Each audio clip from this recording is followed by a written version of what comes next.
दोस्तों, अब लगता है बाबा रामदेव की रातें आरामदायक गद्दे पर नहीं बल्कि जेल की हवालात में गुजरने वाली है, क्योंकि महाराष्ट्र पुलिस जितनी तेजी से आरोपियों को जेल में डाल रही है, उतनी ही तेजी से बिजनेसमैन बाबा पर नकेल कसने की तैयारी की जा रही है। जी हाँ दोस्तों, अब लाला रामदेव पर पुणे पुलिस की नजर है और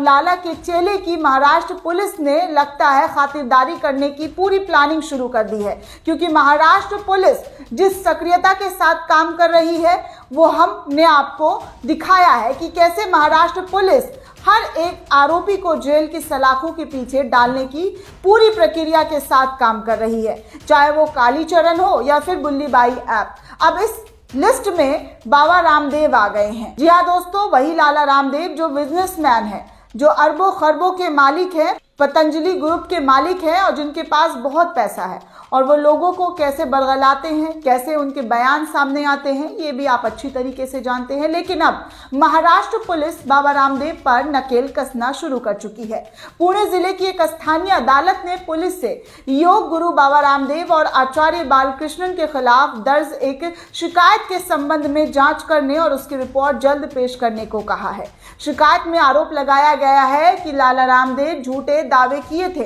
पतंजलि का उत्पाद कोरोनिल कोरोना वायरस को 100% ठीक कर सकता है, ये बाबा रामदेव की तरफ से दावा किया गया था, जिसका स्वयं जी हाँ हमारे स्वास्थ्य मंत्री हर्षवर्धन राय ने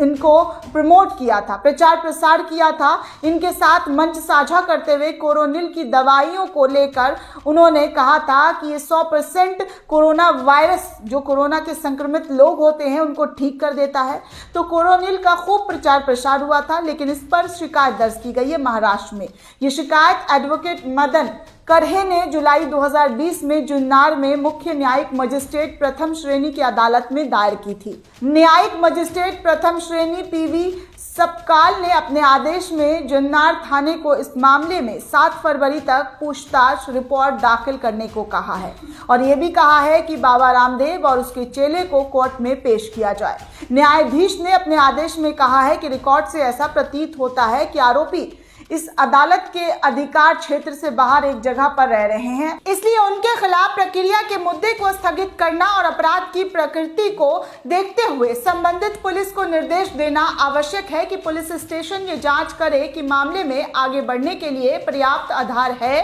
भी या नहीं। आदेश में आगे ये भी कहा गया है कि जुन्नार पुलिस स्टेशन के संबंधित अधिकारी को 7 फरवरी को या उससे पहले सीआरपीसी की धारा 202 के तहत अपनी रिपोर्ट इस अदालत में दाखिल करने का निर्देश दिया जाता है। जी हाँ दोस्तों, कुर्रह ने शिकायत में ये दावा किया है कि पतंजलि के संस्थापक रामदेव और प्रबंधन निर्देशक बालकृष्ण ने घोषणा किया था मीडिया के सामने कि अपने उत्पादों कोरोनिल और स्वसारी के माध्यम से कोरोना वायरस के लिए 100% इलाज विकसित किया गया है। यानी कि बाबा रामदेव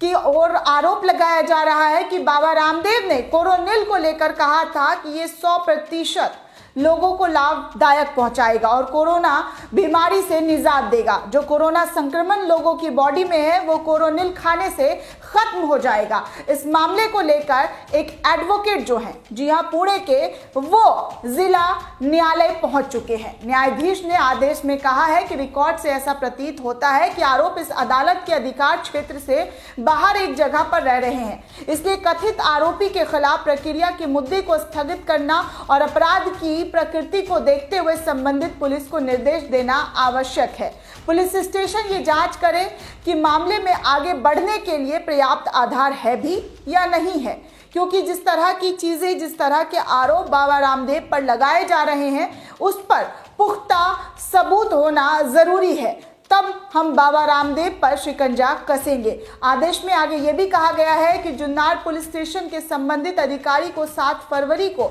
या उससे पहले सीआरपीसी की धारा 202 प्रक्रिया को स्थगित करने के तहत अपनी रिपोर्ट इस अदालत में दाखिल करने का निर्देश दिया जाता है। कुर्रह ने शिकायत में ये दावा किया था कि पतंजलि के संस्थापक रामदेव और प्रबंधन निर्देशक बालकृष्ण ने मीडिया के सामने घोषणा की थी कि उन्होंने अपने उत्पाद कोरोनिल और स्वसारी के माध्यम से कोरोना वायरस के लिए 100% इलाज विकसित किया है, जिसके बाद तमाम तरीके के आरोप लगने शुरू हो गए हैं और पुणे कोर्ट यानी कि महाराष्ट्र कोर्ट ने इस पूरे मामले के लिए अब पुलिस को जांच करने के आदेश दिए हैं कि इस पूरे मामले की छानबीन कीजिए और जो भी रिपोर्ट में पाया जाता है वो कोर्ट के समक्ष लाकर रखिए। दोस्तों, ऐसा पहली बार नहीं हुआ है कि बाबा रामदेव के खिलाफ एफआईआर न दर्ज किया हो। याद होगा आपको, हाल ही के दिनों में जब बाबा रामदेव डॉक्टर से पंगा लेते हुए नजर आए थे और कोरोनिल को, जी हाँ, सबसे अच्छा उपाय बता रहे थे और उन्होंने ये भी कहा था कि सांस ऑक्सीजन की ज़रूरत नहीं है,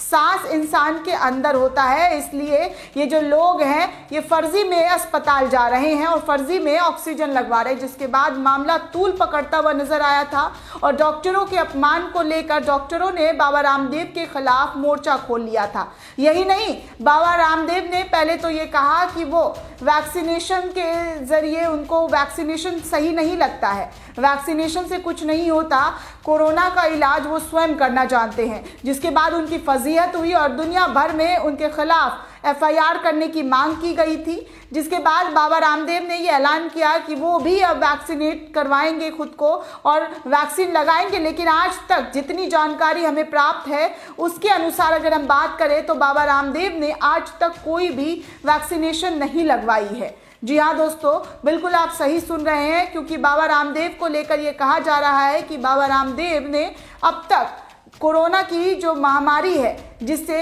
लोगों की जान को खतरा है, बाबा रामदेव उस वैक्सीनेशन को नहीं लगा रहे हैं, जो कि खुद बीजेपी के सबसे खासम खास हैं और बीजेपी के जाने माने, क्योंकि बीजेपी के ही बल पर वो उछलते हुए नजर आते हैं। जितने भी वो कांड कर रहे हैं, जितने भी कारनामे कर रहे हैं, वो सिर्फ और सिर्फ बीजेपी के ही दम पर करते हुए नजर आते हैं, क्योंकि सोशल मीडिया पर लोग ऐसे लिखते हैं, बोलते हैं, आरोप लगाते हैं। ये हम नहीं कह रहे हैं, क्योंकि बाबा रामदेव के रिकॉर्ड अगर उठाकर आप देखेंगे तो ऐसे ही कुछ आपको नजर आएगा। क्योंकि बाबा रामदेव ने एक बार और ये दावा कर दिया था डॉक्टर फॉक्टर कहते हुए कि ये इनके बाप की हिम्मत नहीं है कि ये मुझे जेल की सलाखों के पीछे डाल दे। लेकिन अब ऐसा लगता है कि बाबा रामदेव की जो बची खुची रातें हैं वो जेल की सलाखों के पीछे गुजरने वाली है, क्योंकि अब इस मामले में महाराष्ट्र पुलिस ने हस्तक्षेप किया है और बाबा रामदेव की कब तक, जी हाँ, ऐशो आराम की जिंदगी है वो तो बाबा रामदेव को वक्त आने पर पता चल जाएगा कि वो कोरोनिल और जो पतंजलि को लेकर जितना वो अफवाह फैलाते हैं और उनकी जो